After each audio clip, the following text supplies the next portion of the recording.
Salut à toi, bienvenue dans cette nouvelle capsule vidéo. On va voir ensemble le tempo. Si tu ne me connais pas, mon nom est Coach Aiden, je suis un entraîneur et j'aide les hommes à perdre du poids. Dans cette leçon d'apprentissage, on va voir ensemble le tempo.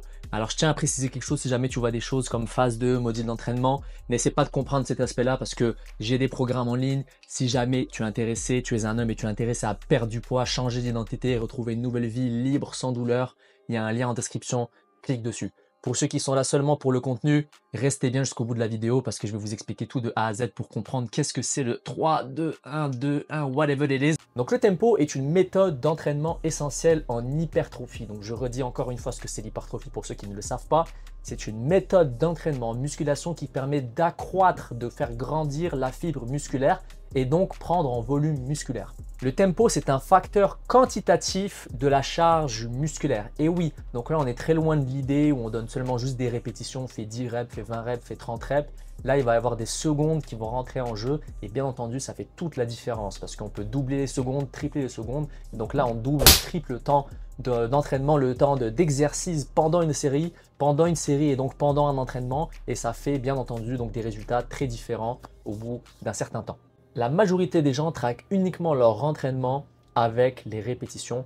Or, les secondes jouent un rôle important là-dedans. Ça se calcule donc en 4 phases, en 4 niveaux, comme écrit comme ici. Donc parfois, on peut l'écrire comme je vais te le montrer à l'écran tout de suite, avec des tirets. Donc là, par exemple, ce serait 3-0-1, 0. Ou parfois, on peut l'écrire tout simplement comme je vais le faire maintenant. Donc par exemple 3, pour reprendre le même exemple, 3, 0, 1, 0, ça fonctionne aussi. Donc le premier chiffre qu'on va retrouver dans notre tempo, ça va être l'excentrique, ce qu'on appelle très communément la phase négative.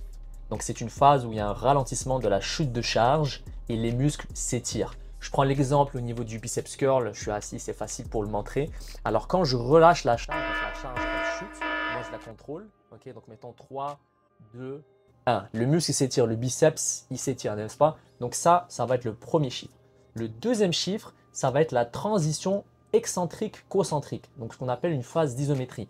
Donc après le 3 secondes, dans ces cas de figure, il y a 0 secondes. Imaginons, on va prendre un exemple où il y a 1 seconde. Pour cet exemple de 3, 1, 2, 1, donc il y a 3 secondes d'excentrique, 3, 2, 1. Ensuite, il va y avoir une transition excentrique-concentrique, donc la phase d'isométrie. Là, je vais maintenir le mouvement pendant 1 seconde. 1 et après, je repars.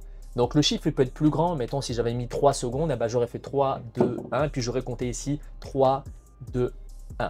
Lorsqu'on compte, il faut toujours partir du plus grand au plus petit. C'est un standard dans la musculation. On ne veut jamais compter 1, 2, 3, même si bien entendu ça se fait. Dans le standard des entraîneurs, on va en mode décroissant. Cette fameuse phase d'isométrie, c'est une stabilisation et maintien.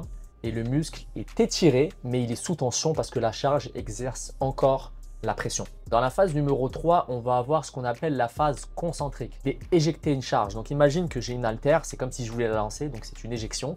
Ou si par exemple, si je faisais de la poulie, tu sais, la poulie, donc c'est la machine avec le câble, quand je fais des biceps curl, eh bien, la charge, elle se remonte, n'est-ce pas? Donc, il faut garder ça vraiment simple. La phase excentrique, c'est un ralentissement de la chute de charge. Et la phase concentrique, c'est une phase où on va venir éjecter la charge, ok? On va venir en fait la lancer.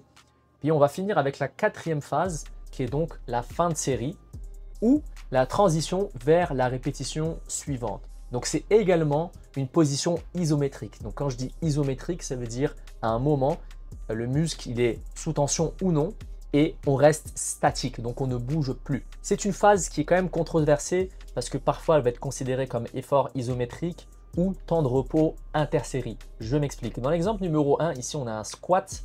Eh bien, quand je finis mon dernier chiffre, moi je vais le reprendre juste ici, lorsque je termine mon dernier chiffre, donc je vais prendre l'exemple avec toi littéralement du squat, donc je descends pendant 3 secondes, 3, 2, 1, ensuite quand je suis en bas, le plus bas possible, j'attends 1 seconde, ensuite je remonte 2, 1, je suis debout.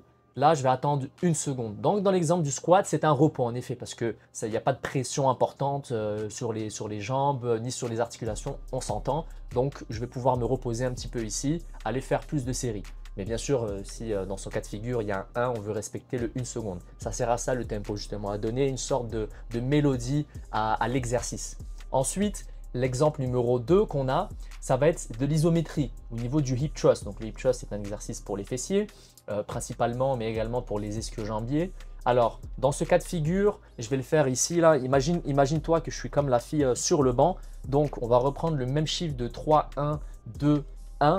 Donc là, je vais commencer comme la fille, puis je vais commencer à descendre. Donc, je suis tout en haut, contracté. Donc, 3, 2, 1. Je me retrouve en bas. En bas, j'attends une seconde. Ensuite, 2, 1. Je remonte comme elle est dans la position sur la photo. Puis là, j'attends une seconde. Dans ce cas de figure, au niveau du hip thrust, la contraction à ce moment-là, elle est maximale. Les fesses sont squeezées, les ischio-jambiers sont squeezés, donc ce n'est pas une période de repos. Donc à ce moment-là, c'est clairement un isométrie effectif en termes de contraction musculaire. Pour avoir une hypertrophie musculaire optimale, la fourchette de temps sous tension se situe entre 30 et 70 secondes. Dans la phase 2 et 3 de notre programme, donc au niveau de la phase du compagnon et de la phase de maîtrise, je le redis encore une fois, on est des coachs sportifs certifiés en ligne, on aide les hommes à perdre du poids, transformer leur vie et atteindre la liberté dans leur corps par une perte de poids. Eh bien, si jamais tu es intéressé à rejoindre nos programmes, il y a un lien en barre de description, tu n'as juste qu'à cliquer sur ce lien. Alors, on va aller vraiment d'un tempo qui est simple. Donc, littéralement, dans nos programmes, on va juste écrire fais 10 reps de bench press avec 3 secondes de descente ou avec 2 secondes de descente. Donc, on va vraiment juste prendre le plus essentiel dans le tempo, c'est clairement la phase excentrique, je le répète. Donc, ça va être la chute de charge, d'accord? Donc, la chute de charge. Parfois, on met juste aussi le concentrique, donc l'éjection, ou alors les deux, mais on l'écrit de manière très obvious, donc de manière très évidente. Par exemple, 10 reps sur le bench press avec 3 secondes de descente et avec 2 secondes de montée. Et plus on avance dans le programme, plus les tempos vont devenir complexes. Attention, je mets des guillemets parce que ça reste quand même très accessible. Une fois qu'on a compris le système, ça se prend en main très facilement. Mais voilà, il y a vraiment une évolution en termes de difficulté, si je puis dire, par rapport au tempo. Le vrai bénéfice du tempo, c'est qu'il permet facilement d'augmenter la difficulté d'un exercice sans le changer. Exemple, je te demande de faire du bench press, donc une série de bench press avec 10 répétitions.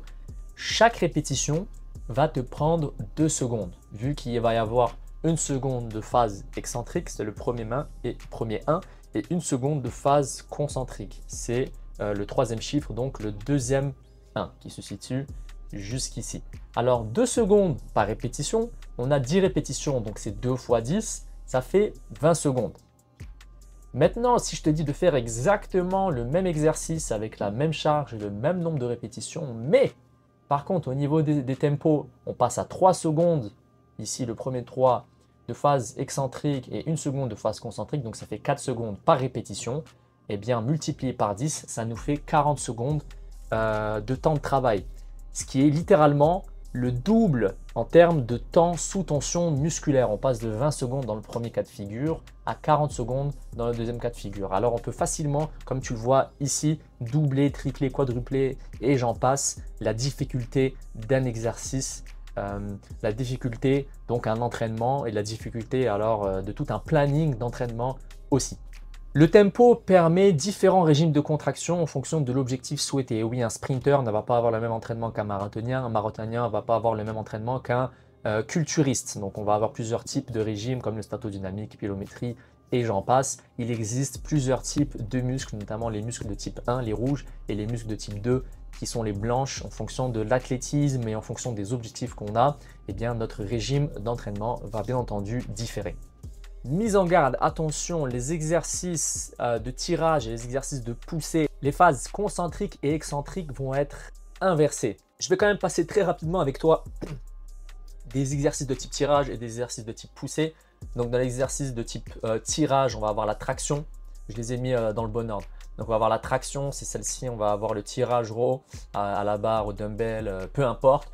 On va avoir les curls ischio-jambiers, donc allongés ou assis. On va avoir les curls biceps par exemple, on va avoir les shrugs au niveau des trapèzes, au niveau des exercices de poussée, donc push en anglais, on va avoir le squat, on va avoir les fentes, donc lunges en anglais.